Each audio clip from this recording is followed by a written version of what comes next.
Good morning. I'd like to start with a very curious news item that went online earlier this month in the Israeli from media, Chadri Haredim. This is the following headline. The Gedei Poskim are debating the Shiloh of the Pidyon Haben for the grandson of Joe Biden. Of course, in this Kolel, we don't take a position on current political affairs, but it does relate to that. And for those who have been following even just a little bit, Joe Biden has a son who was the target of a lot of political attacks, perhaps justified, perhaps not. We're not taking a position on that either, but so he is currently married to a woman whose name is Melissa Cohen, and she comes from a Jewish family in South Africa. South Africa has, as is well known, a very strong Litvish origin. I mean, the community is not particularly Orthodox, but they, at least the Rav there is officially Orthodox, and they are mostly of Lithuanian Jewish extract. And according to this article, the parents of Melissa Cohen had become from, or at least from her, over the years. Their daughter did not. And now she's married to this guy. And the shaila is, they had a son together. The shaila is, does the child need a pidyon haben?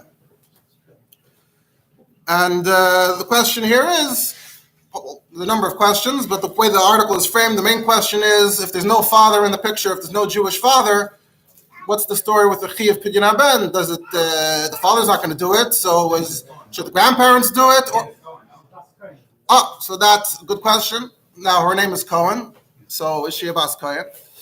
So at the end of the article, very bekitzer, they know that a number of the issues involved here is kehenes chalala. So if you look up the din in Shulchan Aruch, you'll find that if a Jewish woman, if a kehenes has a child from a goy, the child is mechoyev in a pidyon haben because she became a chalala, even if they were just together once. By the very act of being together, she becomes a chalala. So then she's no longer a din kehenes. So then the child is mechoyev in a pidyon haben. Whereas if it was a Bas Levi, then that doesn't affect her status. So the child of a Bas Levi from a goy is potter from pidyon haben, and the child of a Bas Kohen from a goy is chayv in a pidyon haben. Now, other sources online seem to suggest that she's adopted, so I don't understand what the question is. But the main question in this article is framed as being, if there's no father in the picture, can the grandparents do it on his behalf or not? They say it's Machlek Shach and Taz. The Shach says in Yeridea that someone else can do it, and the Taz says better to wait till the child grows up. And in this situation, they feel, the family's under so much stress, maybe it would be a segula for the child. That's what the article says. So that's what they were trying to find out. Can they go ahead and do a pidyon haben anyway? That was the story that was published. Now, this is essentially nowadays is a very common situation. A mother is Jewish, a father is not Jewish. The night of the launch of the Kolel, we heard a story about a bris in a situation where the father and the mother looked very different. But actually, so now most people assume that it's pretty straightforward, open and shut case, that if the mother's Jewish and the father's not, then the child's Jewish, we go after the mother. However, it's actually not so simple and straightforward, and that's what I want to discuss a little bit. In fact, you can actually see a connection to the parsha this upcoming week, because in this parsha we have the story of Shechem and Dinah, and it's a well-known chazal, that when it says that Yosef married Osnas Bas Potifera, that Osnas was really the daughter of Dinah from Shechem, and the family maybe wasn't so comfortable having her around, whatever the case was, they sent her off, and she ended up being raised by Potiphera or Ashes Potiphera, and then she ended up meeting Yosef and marrying Yosef. In fact, I saw that a number of Achronim, there's a common drash that it says in Parshas Vayechi that Yosef showed Yaakov the shtar ksuba v'kiddushin.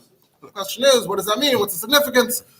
So some have this vert that had to do with the status of Asnas, that you might think Asnas is a problem. First of all, is she a Mitzri B'chlal? Or even if she's not a Mitzri, what if she's Bas Shem? So he showed Yaakov the shtar ksuba v'kiddushin. My marriage is good, it's okay. The Rebbe has a whole different, look at the circles, the Rebbe has a whole different mahalach of being masber the shtar ksuba v'kiddushin. So this also, the parsha touches on this question of the status of Bas or Ben Yisraelis v'goy. Rabbi Yitzchak, the Rebbe's father, talks about how Menashe has the chelik of Shem and Osnas. So for the last 100 years, I found a very interesting tshuva that deals with this question of a Jewish girl, a Jewish woman that has a child from a goy, and specifically with an angle on Pidyon Abem, but also generally. The question appears in the Shalos Tshuvas Mimamakim by Rav Ephraim Oshri. Rav Oshri was a Litvish Rav who survived the Holocaust, a young Rav at the time. He was in Slobodka, for those familiar. Slobodka was a suburb or a neighborhood of Kovna. And during the Holocaust, it turned into the infamous Kovna ghetto. And he found himself, even though he was pretty young, he found himself all of a sudden being asked to be machriya on all kinds of very serious shilas. And he says that he was documenting the shilas and his answers at the time on scraps of paper, and he hid the scraps of paper in the earth, and he thought someone else would find it, and ultimately he survived, and he came back and he found the scraps, and he had them, and then ultimately he turned it into a series, Shalos Tshuvas Mimamakim. It's a very unique set of Shalos Tshuvas, because each question describes, paints a picture, sets the scene of a particular harrowing circumstance that had happened during the Holocaust. So his wife, his first wife, his first family were murdered by the Nazis. When he came to the United States, he remarried. He actually married a Hasidic woman, and somehow his kids, even though he was Litvish Rav, somehow his kids ended up mamish Hasidish. I was in his son's shul in Midwood, very Hasidish of the whole Lavush. I was actually surprised to see that he passed away fairly recently, Ephraim, in Tishrei Tavshin Samach Daled. Anyway, so in Shalos Tshuvas Mimamakim, Chelik Beis Siman Chav Hey. So the title is Bas Yisrael Sheyolda Vlad Mina Akum Im Hutzarach Gerus. And this is what he says. So he starts off a bit literary. He says, after we were saved from the whole situation, we were saved from the ghetto. So we started looking around to see who survived, who's still around. And we didn't imagine how much the Lithuanian Goyim would be complicit in the Nazis' crimes, but that's unfortunately the case. And he says even the religious leaders, he says the religion of love, quote unquote, they're very happy to snatch up the Jewish children, the children that came their way, and to take them away from their heritage. So it was very difficult to track down all these children. So as soon as we were freed, as soon as it was over, the first chayva, the first obligation was to track down these children. So we didn't stop searching for them. Didn't matter if we had to bribe people, just to save as many as we could. So I was doing this as well, he says. And wherever I came, I was traveling around Lithuania. Wherever I came, I would ask the local goyim, did you hear about any Jewish children? If one person said one word about something somewhere, I went and I pursued it. And I was very successful in many of the cases. There's at some point I came to the town of Zasli, and I heard that in a village near the town, there's a Jewish girl among the Goyim. So I hurried to that village, and I found the Jewish girl, and she told me that she's originally from Kovna, and she was actually from a very chashuva family, Shirim, Lamdonim, and I knew this family. They were talking a very chashuva family. So what's the story? So she told me about her adventures and how she was rescued, she was saved from the Germans, thanks to, they used to be rich, so they had a guard, someone who guarded their home, and the guard's son hid her from the Germans and gave her everything she needed, helped her to disguise herself as non-Jewish. I said, okay, why are you still hanging out in this town, in this village? Why don't you rejoin the Jewish community? The danger is over. So that's when she started crying, and she said that, oh, well, this young man, along with saving me, he also took advantage of me. And, in that kind of situation, can't judge. But anyway, she became pregnant, and she has a son, and in her mind, he's a goy gomer. Because the father's a goy, that's what she said. So he tells him, my son's a goy gomer, because the father's a goy. And now he traveled off to Germany. I don't even know where he is anymore, the father. And I really love my son. And I don't want to leave him I don't want to just abandon him among the goyim where he belongs. And, they're not even his relatives. They're not going to care about him. And the Jews are not going to accept my son. They're going to reject him. So I have no choice. I have to stay here with my son among the goyim. So I asked her, why are you so confident that your son is a goy gomer? Who told you that? So she said, that's what I think. Adrabah, if you give my son a bris, and you do a pidyon ben because he's a bechor, and you make him a yid, then I'll be very happy to leave. I didn't know that was an option.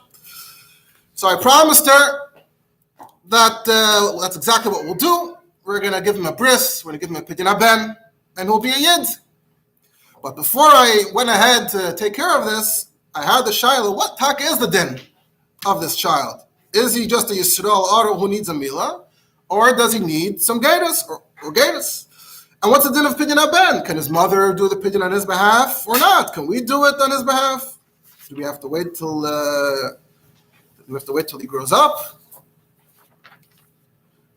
And do you make a shechiyanu if you make a pidyon ben? And also, what do you say by the bris? Kaim esayela lahu. There's no aviv.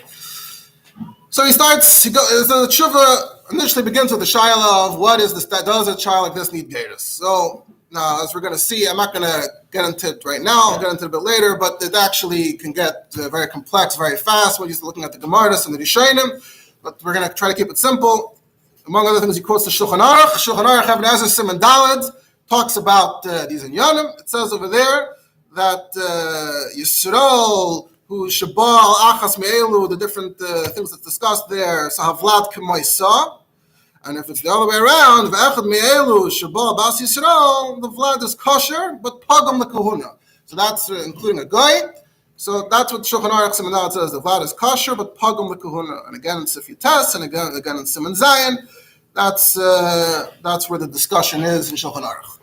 It says Al Kol Panim, so it seems to be pretty clear that if a guy is Baal Bas Yisrael, the Vlad is kosher, and that's an Aktinam B'chol Hashas. Simple, straightforward, or so he says.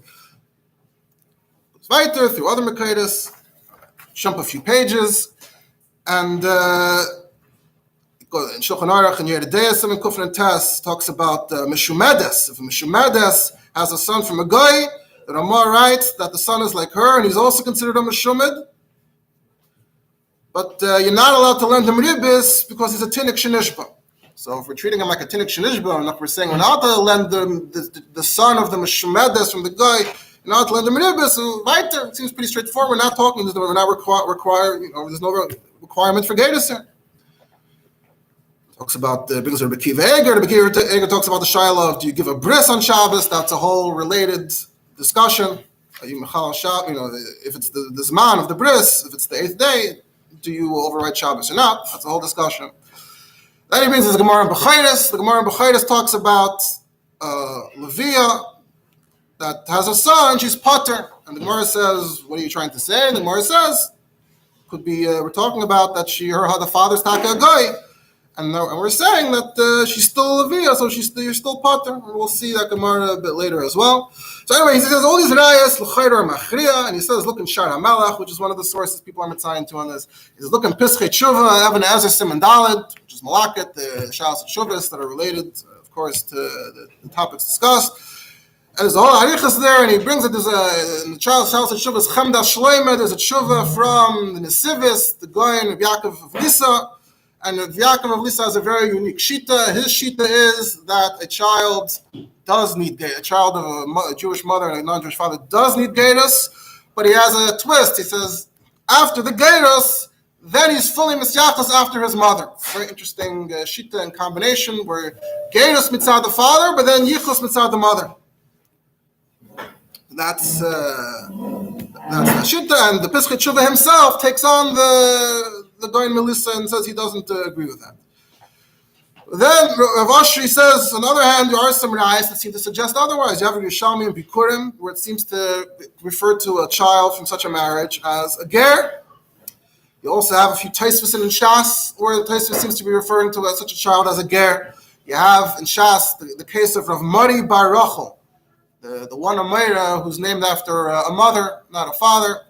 So that's a whole subject for itself. But in Taisvos, it talks about, it says, they gave him a certain position, and we shouldn't give him certain positions of leadership.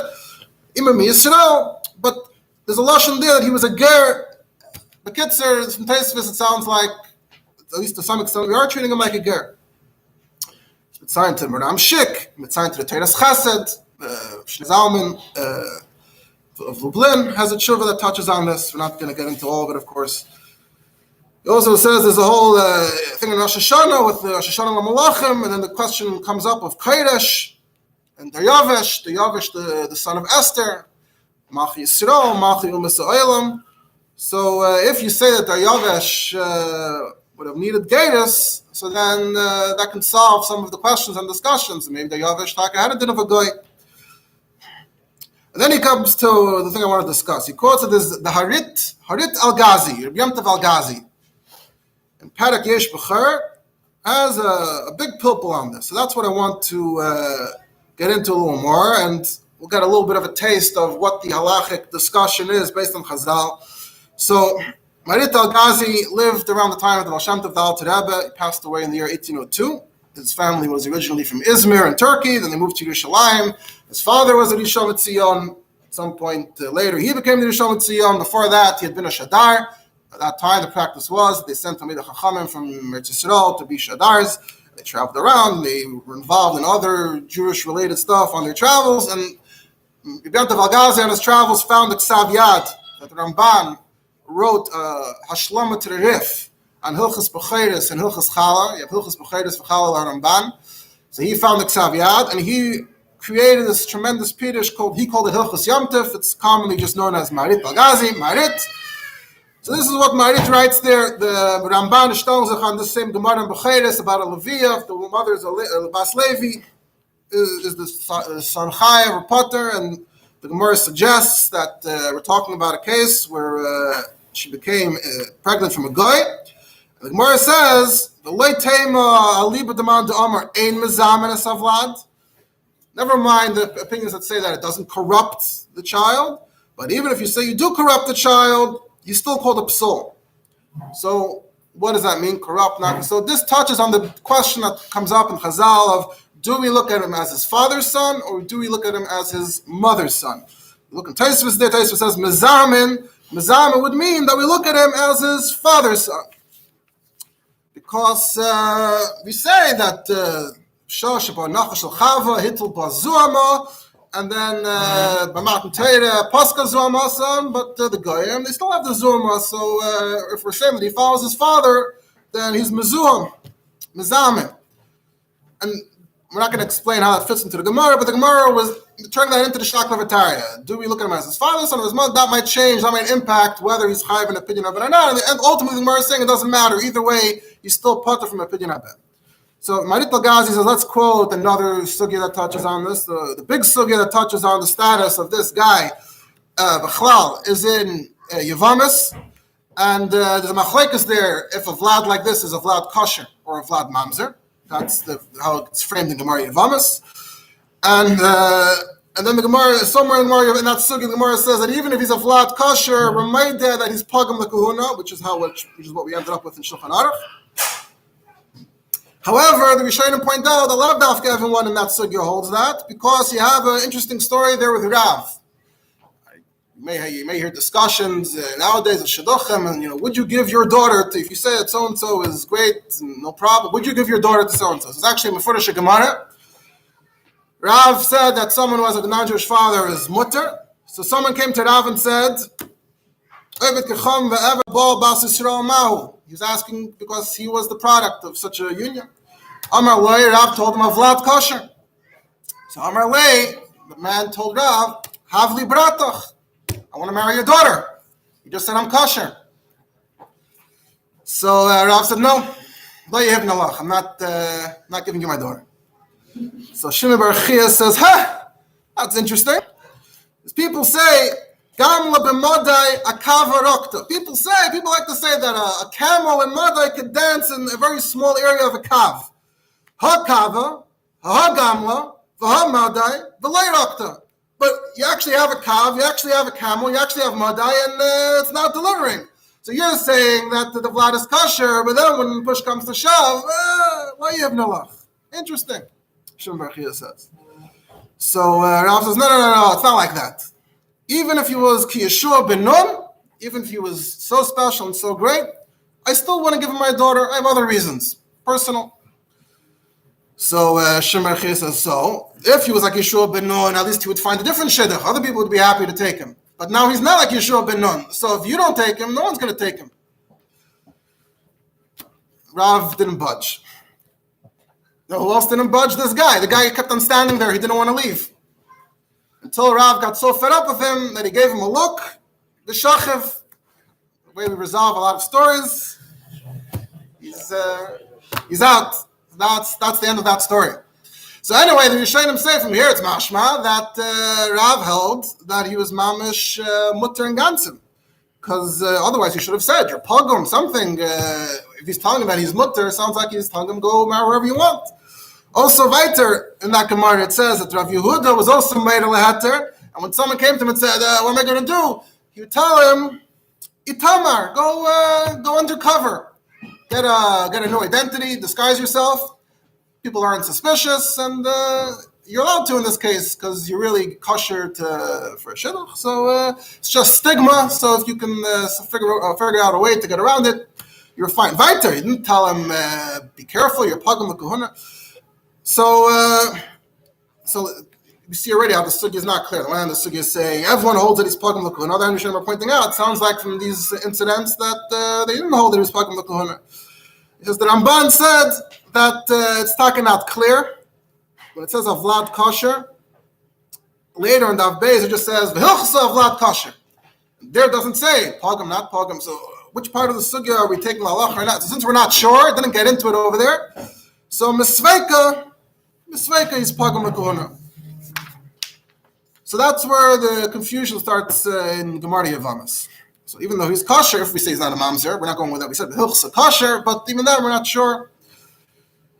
Then the Ramarit brings a Gemara in Kiddushin. The Gemara in Kiddushin says we have the pasuk Yasir, that if you there's intermarriage and your daughter marries a Knani, so Yasir is bincha me'achrai. What's bincha? Your grandson. Your daughter's son is going to end up among the Knanim because your daughter married a Knani. So Ravina said over there, Shema Mina, that we're calling him bincha. That means that he's ba'atzim a yid. He's ba'atzim part of the family. And the Gemara says, so, does that mean that he holds that the child is a mamzer? And the Gemara says, no, you can say he's kosher, but and he's not a mamzer, but he's a apostle. We call him apostle. That's what the Gemara in Kiddushin says. And Rashi says, what was the shakra v'tara? If you say the Vlad's a mamzer, that would mean that if we said the Vlad's a mamzer, that would mean that we're not saying that we follow the father. Because if we follow the father, that means that he's b'chlal, he needs giyur. That's what Rashi says. If we follow the father, him this guy, paradoxically, if we follow the father, then he's more kosher, because all he has to do is be in this guy, and then he won't have any pagam. If you say you follow the Yisraelis, which is what Ravina was saying, that Ben Bitcha is called Bencha, so if you're saying that we follow the Yisraelis, so then she did an Aveda, he was Neilad Ba'Aveda. Usually we say, if Neilad Ba'Aveda, you're a Mamzer. So that was where the Svar of Mamzer came from. And the Gemara said, no, not automatically a Mamzer if you're Neilad Ba'Aveda. You can also be a Psul. If you're Neilad Ba'Aveda, you have Chayav Ilavin, Chayav Yaseh. You did an Aveda, but the child's a Psul, not a Mamzer. Again, you see this discussion of, do you follow the father, do you follow the mother? And if you follow the mother, is he a Mamzer, is he a Apostle, is he a Kosher?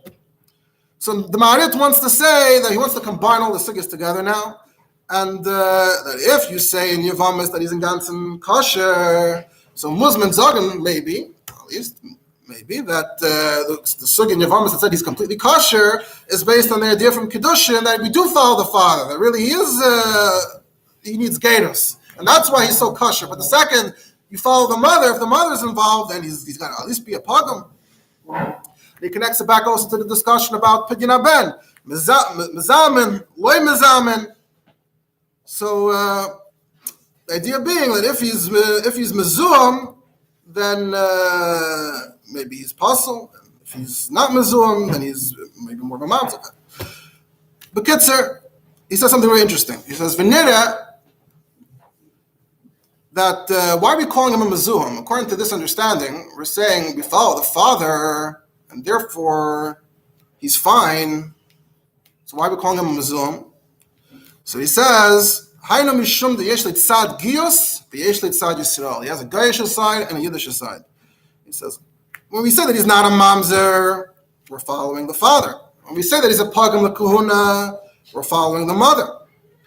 And he says, v'nafka minna is that if we say that he's kosher, even without giyur, he says, that would be b'goy shabal bas Yisrael b'derech znus, v'nis abra mimenu, v'shuv lo yoda hagoy me'avlat klal. That would be specifically if it was just a passing encounter and the father is no longer involved in the child's life. V'imay gidle b'teiro v'mitzvus keben Yisrael mamish, the v'kahai gavna amarina, and the glayim nosan l'mafreya, the hirasai v'lidasai b'kedusha. So if it was just a passing encounter and the father's not involved and the mother raised him, so then we would say that it turns out, retroactively transpires that he was totally a Yisrael Gomer. But if the guy raised his son, took his son, the Gidlei hu ba'atzmik mishpat b'nei hagoyim, and iskadol begiyus, if he raised him as a guy, his identity is that of a guy.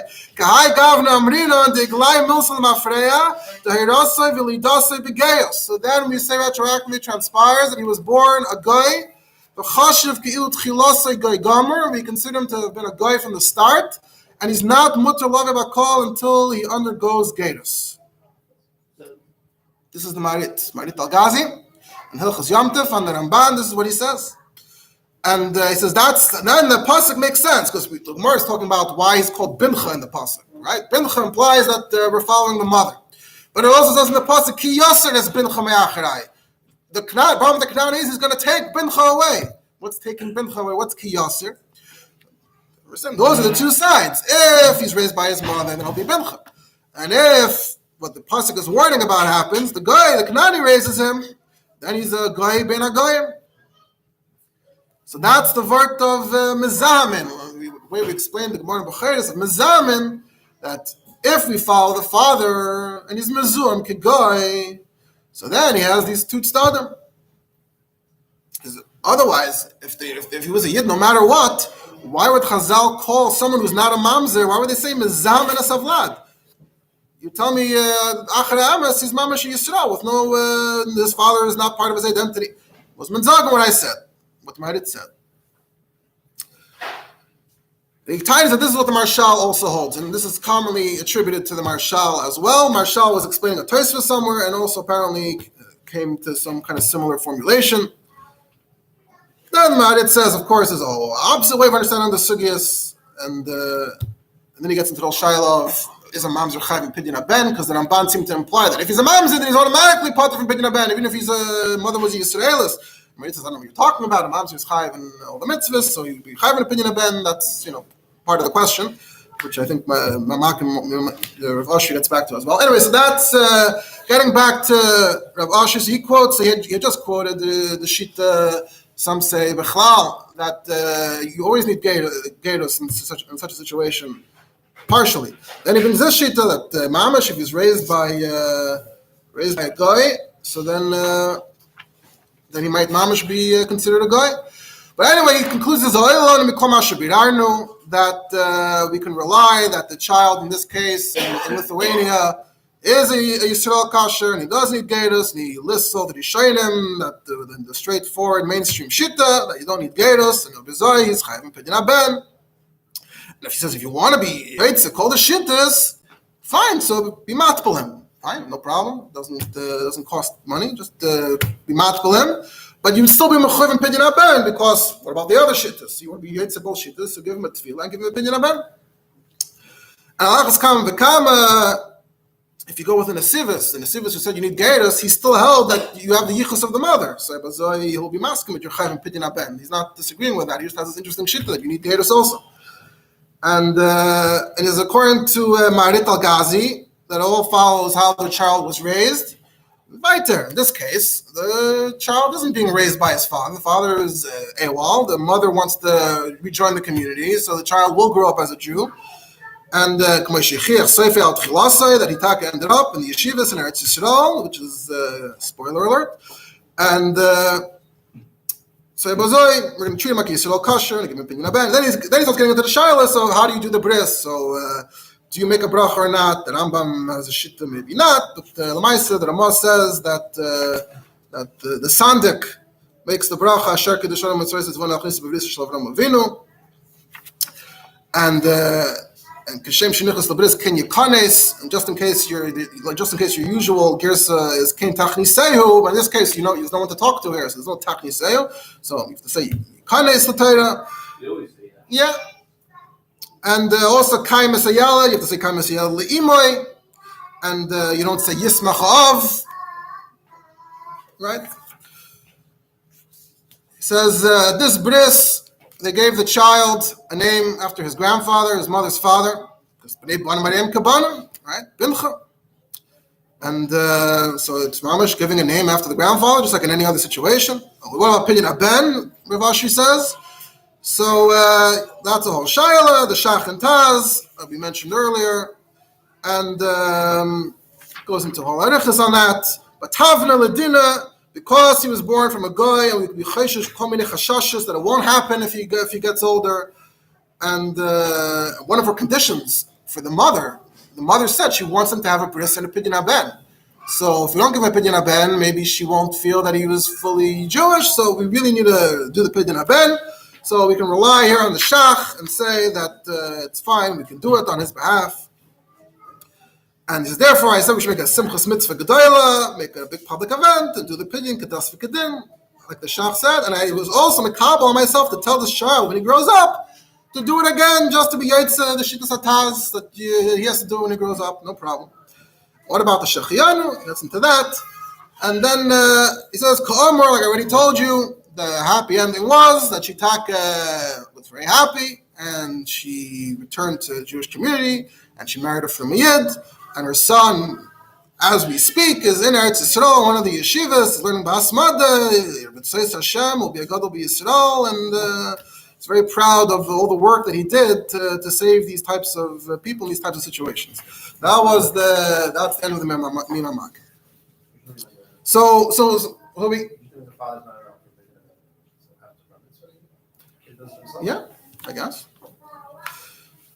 So we had these two unique shittas here. We have the shitta of the Goyen Melissa, that even though the yichus of the mother is still there, but somehow you need a gatus. And I saw that in the yeshiva Welt, there's a word from the Granat, from Naftali Trop, and it's also in his Chedushim, that there's zwei dinim, there's the din Yisrael, there's the din Kedushas Yisrael.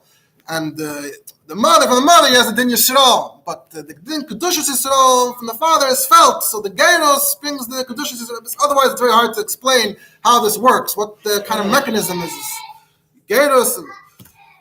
And then you have the sheet of the Marit that we went to at some length, that it really depends how the parents raise him, who raises him. Now, historically, over the generations...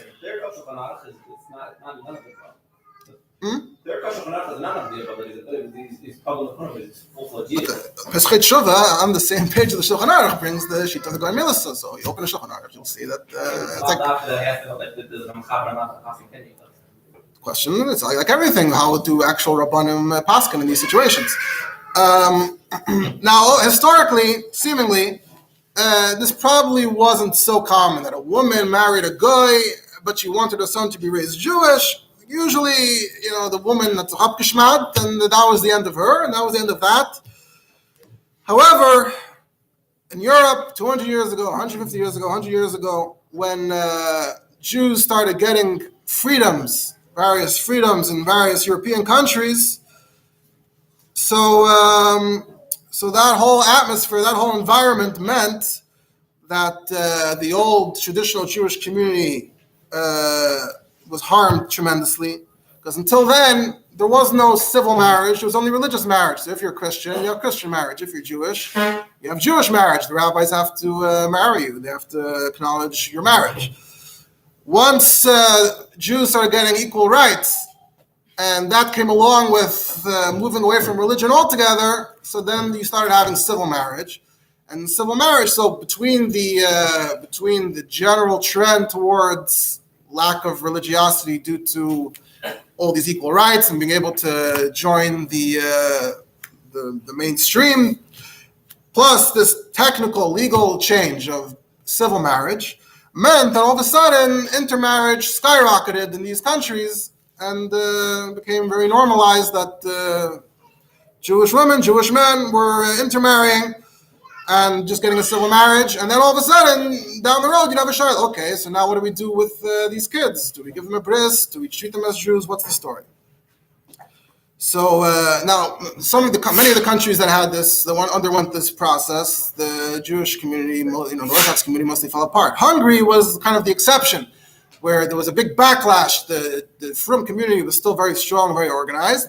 Until the end, they were constantly fighting back and trying to strengthen the old traditional Jewish communal structure.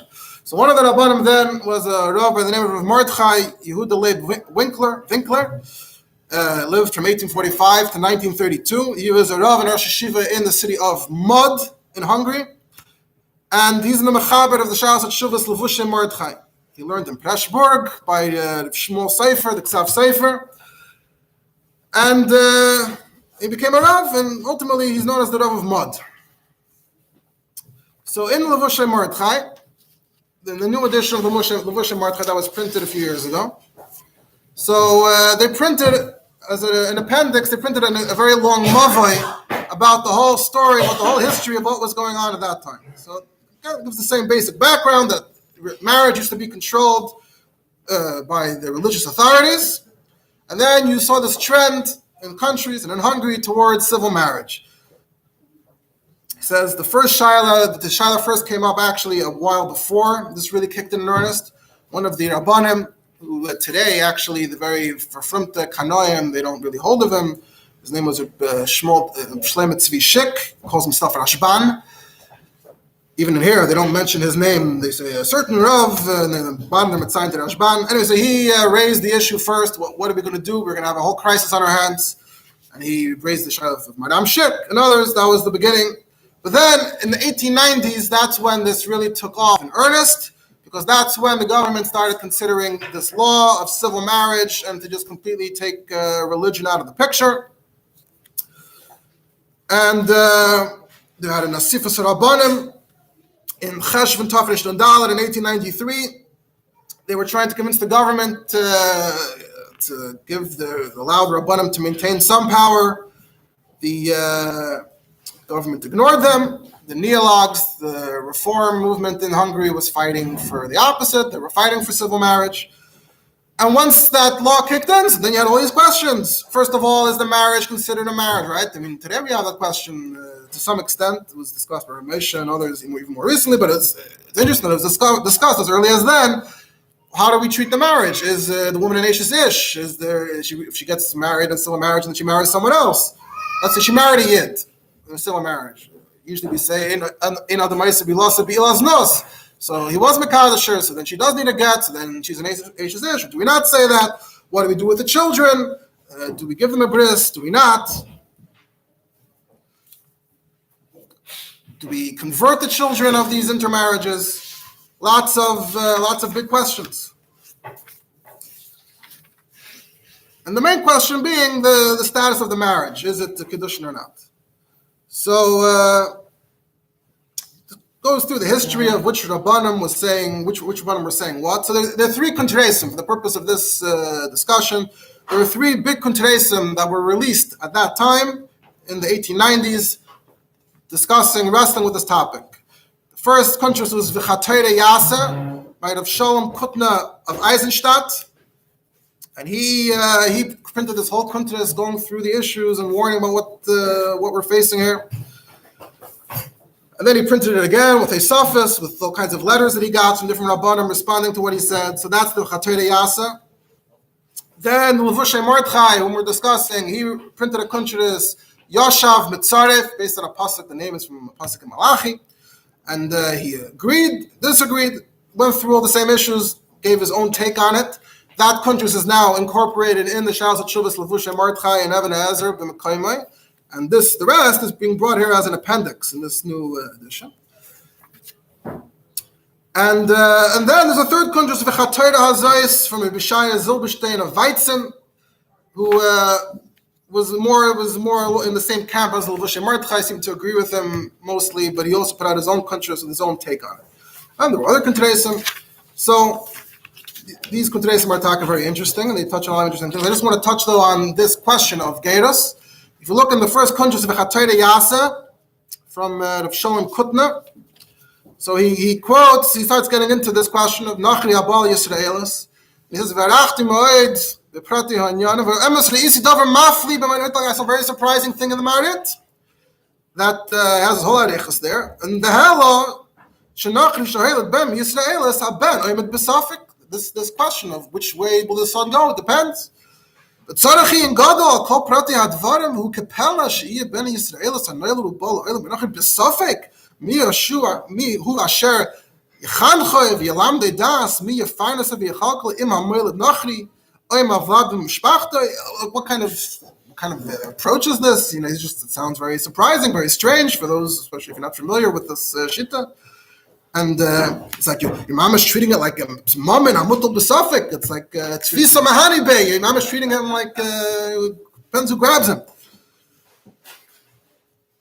So he has a skeptical take about Ma'arit al-Gazi. But if you look in the responses, and again he mentions it later in the Chatei Yasa, in the context of giving him a bris, and this question comes up again: how are we looking at him? You look in Yoshav Mitzaref and Levushay Mordechai from Rav Winkler. So in the middle, he brings the Ma'arit al-Gazi. Well, he starts talking about this. He says the Mechaber of Chatei Yasa, he didn't sufficiently talk about all the aspects that relate to this question of the Yisraelis and the Nachri.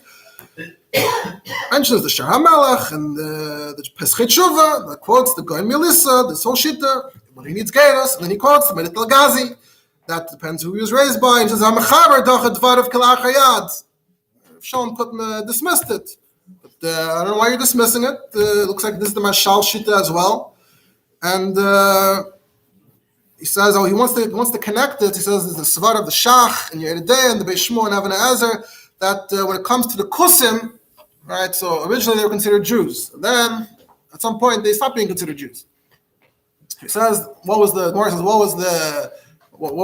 happened? They found Kedmus Yoina. They found that they were secretly worshiping some kind of image, some kind of idol. And they turn them into Goyim Gemurim. And the Shach and the Beis Shmuel say that it's even the Kula, that Ein Kedushin Kedushin, that the Chacham have the power to do this. He says, that if they were able to be Goyzer in the Kusim, that's it, finished, expired, terminated. So we could say, "But Yalot Shenoel Menachri, Im Neskal Esek Goy, Nimu Seim, the Chukaisam Ad Kibli Safik Buzmanim, Lo Yeda Benafshikim Yisrael Yechashav Lumasa." Yeah, if it's like a situation where the child will be lost forever, and he'll never know, and no one will ever know. So Yesh Leimer Ad Gazru Alav Liyas Kagay Gomer. That's how he wants to explain that. It's a form of Gzeira, akin to the Gzeira on the Kusim. That's how we knock him out of the running. So that, in that case, if you have, let's say you have a woman who her mother was Jewish and her father was not, and so technically, who knows how many goyim nowadays have Jewish ancestry or even halachically Jewish. But according to this mahalach, no, that's it. Once someone was raised as a goy, so that's the end of that line. It's a gzeira and finished. That's what we're talking about. We're talking about the mother is Jewish. Ma'arit al-Gazi said it depends on who raises the child. So he's saying that makes sense to say that it's in this kind of circumstance where the child is lost to the Jewish community. So then that's the end of that. That's what Levushay Mordechai seems to say is his opinion. And also in the third Kuntres V'Chatera Hazois from Bishaya Zilberstein, he also mentions that the original Kuntres V'Chatera Yasa quoted by Rital Gazi and said it's a Pella, and he quotes it, Nefesh Uchayvel, it's Kamamrin, Amutul B'Saf. This Hifriz Alamida, whoa, that's how you talk about my Rital Gazi. Chaber Godel, like the Rital Gazi. Remes Tivri Rital Gazi Nechoyne Moed. That it's not really a suffix. It's either or. You either go down this track or you go down that track. If the father gives him a bris, if the father doesn't stop the mother or whoever from giving him a bris, then he's a yid. And then if they raise him as a guy, according to this approach, he's like a meshumah, But if the father is moicha, then his next chance will be when he gets older. Then he'll need geiros. That's he agrees to that as well. Similarly, halacha l'maisa. So, what is halacha l'maisa nowadays?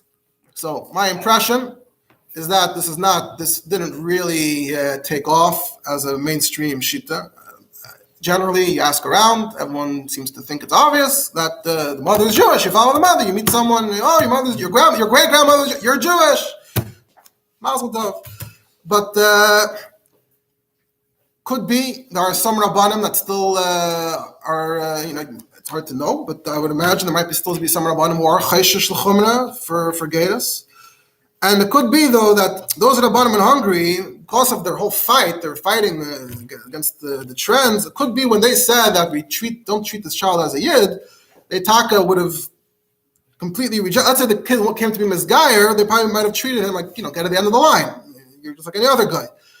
Nowadays, even if you're going to find someone who is chayshish, like I said, I don't know for sure, the shoot of the guy in Melissa, that you just need a geiros to go along with being a yid, or befrat, if you go with the marit, that the mamish depends. So I would imagine that it's just, okay, so go taivel yourself, the way the Shutmi Mamakim said. Okay, so we'll taivel him. They'll do opinion about it. But certainly they'd be at the head of the line. You want to include them and keep them within Klal Yisrael. I'm not coming here to paskin halacha l'maisa. I haven't had any personal experience with these shilas. I'm just pointing out,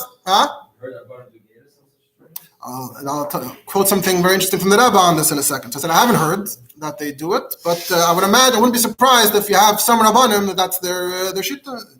It's not far fetched. Like I said, it's not halacha l'maisa. I'm just being aware that it actually is a shaila. So if you actually are involved personally with someone like this in this situation, it might be worth asking the Rav. By the way, are we chayshish, to do some geiros, a tefillah, or something? This also we kept on mentioning. I didn't get into. This also touches on the whole shaila of giving him a bris on Shabbos.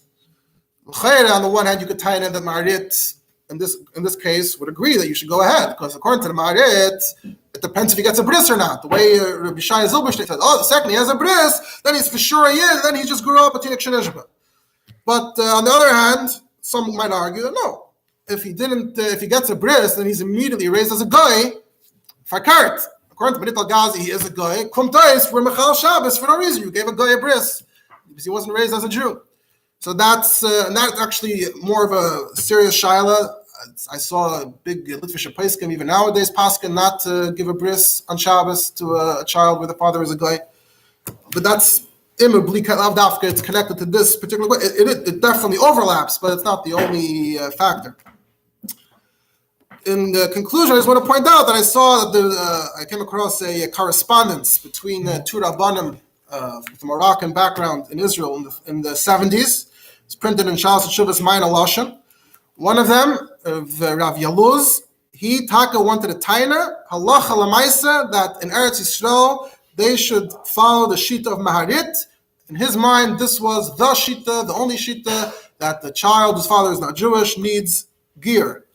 And he says, until he went up against the Beis Din Hagadol in the hierarchy of the Bati Din Eretz Yisrael, and they said, no, that's not what we do. We don't pass like Maharit. In his mind, he started doing research. He looked in the Encyclopedia Talmudis, Erech Goy, Erech Giyur. They don't mention the Maharit. He looked at Eitzar HaPaiskim and Even Ezer, and Simon Daled. Doesn't mention the Maharit. So it seems like a conspiracy. He started asking different Rabbanim, why is no one talking about this Maharit? And he says the Rabbanim said, what? There's such a Maharit? Chiddush, what? Everyone knows. Child, the mother's Jewish, the child's Jewish. What are you talking about?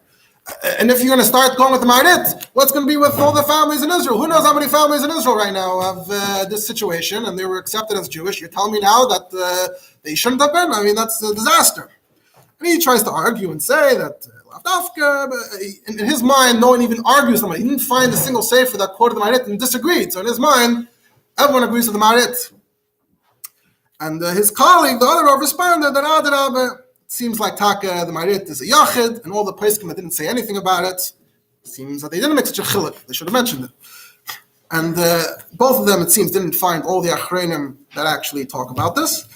And according to this other Rav, if you want to be Machmer, you could be Machmer if you feel like it, but as halacha psuka, as the official policy, we're gonna leave the things the way they are, and that seems to represent like he said, the first Rav himself said that based on Agadol told him that we don't paskin like Marit. So in conclusion to the conclusion, there's actually something from the Rebbe on this, and I have it here from Rabbi Shuchat's Shlichus Kol Chasa, and really should have mentioned by now, the Sefer touches really probably every topic we've discussed until now. There's always something from the Rebbe, and it's always in the Sefer. So in his Sefer, under the entry, Inyan Shal Gerus Leben Yisrael Elis V'Nachri, he brings from Igris and a Maina. There's an Igris, Chelik Tezvav, from Tafshin Yud Zayin. The Rebbe wrote, Derech Agav, Oisei haben she'imem b'bneis Yisrael, ma she'en ken oviv. Betach shol heiras rav, b'mlei nitzr chanal le'eze inyan shal gerus.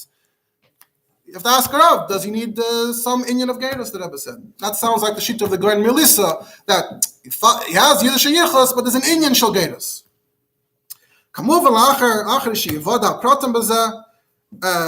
Of course, you have to focus on all the other things you're talking about, but look into that, the Rebbe says. And then he brings a minor to a Rav, apparently from Paris, that he wrote to the Maskiros about the children of a woman who's married to a guy, and she wanted her children to be raised as Jews, and he accepted them in some kind of institution for children, and they're part of the gang. So the Rebbe wrote in the minor, Toiv Asu Shekiblum, good. But the Yisyatzim and Abani Anash Shebe Etzlam, discuss it with the Rabbanim over there, the Chabad Rabbanim. Achre Chakiru Drisha Mashanasa Ad Ata Mayaladim, after you find out what if anything has been going on with these children until now.